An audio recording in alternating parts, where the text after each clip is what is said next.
All right. Oh. Dunked. One last no look. This backdrop's a little ugly. Let me try. That's a little better. YouTube, how's it going? DA here, coming back with another video. As you can see, I'm in a new setting from my previous video and the videos before that. I think I mentioned in my last video that I was moving at the end of last month, and I moved into a nice new apartment, got a nice new setup. Maybe I'll do like a room tour soon, show you guys, but I wanted to make a video and talk about Venom. So up until recently, I had stopped picking up comics for a while. It honestly had been a couple of years. I wasn't even picking up Spider-Man, which is always my main series. But I've recently been trying to get back into it, and as I was getting back into it, Venom issue 200 came out. And I decided to pick it up and read it.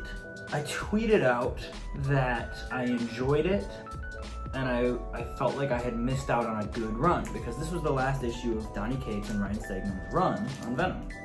And someone replied to me on Twitter and they said, oh, you should go back and read it. And so I actually did, because the last issue of Venom I had read before issue 200 was 163. That's the last issue of Venom I had gotten. So it had been a while. So I checked out the Marvel Unlimited app where you can read digital comics, and I read the entire Venom run in like a couple days. I caught up on the Amazing Spider-Man run. I'm currently working on catching up on the Avengers and the new Thor run, and I'm just using it to read and catch up on books. But I wanted to talk about specifically this Venom run and why, first of all, you should all read it if you haven't, especially if you call yourself a Spider-Man or a Venom fan. But this run really, for me, established Venom as his own character. Venom, for me, and a lot of people, has always been a Spider-Man villain slash anti-hero who was very cool, very popular, and so they made a lot of spin-off series about it. And so I always would kind of scoff a little bit when they would do a Venom series, because I felt like he was best as a side character in Spider-Man. And when they made a Venom movie, I was a big critic of it. Granted, that's because it wasn't that good, but I just thought it was weird to make a Venom movie. I felt like he's a Spider-Man villain, he should come in a Spider-Man movie. But this run has really established that the Venomverse can stand on its own alongside the Spider-Verse. Because if you think of the Spider-Verse, you're thinking of, obviously, Spider-Man. It started with Peter Parker, and then all of the spin-off characters that are all kind of under that spider umbrella. And Venom was always kind of on the edge of that, but now, symbiotes and Venom kind of stand in their own little corner over here, where they have their own events and their own side characters. You know, we had King in Black, we had Absolute Carnage, we're doing Extreme Carnage right now. They're really fleshing out the world and the mythos and the lore around Venom and the symbiotes to establish them as their own pocket of the Marvel Universe. And I gotta say, I'm on board with it. I never thought I would be, but I'm on board with it. And for the first time, I'm actually understanding a Venom-led franchise. Because I don't want to spoil this run too much, so I won't reveal the big twists, but this run established more characterization for Eddie Brock and motivations, lore behind the symbiotes and abilities of the symbiotes, and now the ending with this Venom issue 200 is setting up the next Venom run, which is a new creative team. It's going to be the writer behind the most recent Hulk run.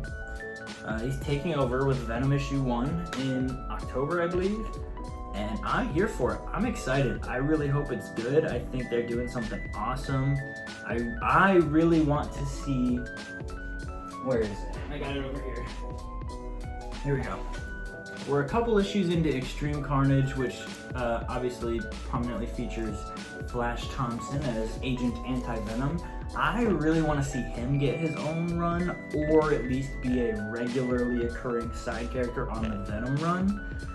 Because for me, as great as this run is, and it's probably could be argued to be the best, or at least the most momentous Venom run ever, Rick Remender's Agent Venom run was the first series that really allowed Venom to stand on his own. I remember that book was coming out when I first got into modern comic books, and my brother is a huge Venom fan, so he was reading that series, and that series was really cool. Flash Thompson was a really cool Venom. I'm glad that he still has a symbiote as Agent Anti-Venom, and I want to see him get his own series, or somewhere where I can see him regularly.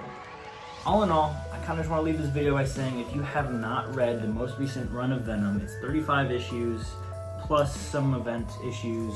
I would recommend just go on Marvel Unlimited, read through the Venom issues, read King in Black, read Absolute Carnage. It's $10 a month to read all of these books. You can read it in less than a month. And I think there's even a free trial if you're a fast reader. But go and check out the recent Venom run if you have not and you call yourself a Spider-Man fan, because honestly, this has made me a Venom fan. I'm a Spider-Man fan, but I'm also a Venom fan, and I kind of like the idea of trying to collect all 200 issues of Venom. That would be kind of cool and relatively attainable. With that said, let me know down in the comments down below, what are your thoughts on the recent Venom run? Or do you support a Venom-verse franchise standing on its own, or do you think that he is better as a Spider-Man side character?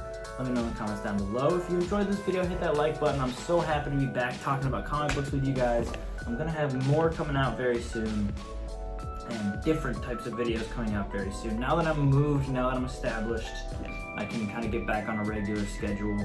So subscribe for more comic book videos, as well as other videos talking about Dungeons & Dragons, Magic the Gathering. That kind of stuff's going to be coming soon. If you aren't, I have a second channel in the description, DA Games. I live stream over there. If you want to see me live stream some games, I might be starting a Minecraft Hardcore World soon. So if you want to check that out. And as I mentioned earlier, follow me on Twitter. That is where I tweet things like this. All sorts of thoughts. That's where you just get my raw, unfiltered opinions on comic books and movies and TV shows and whatever else. And I will see you guys in the next video. Peace out.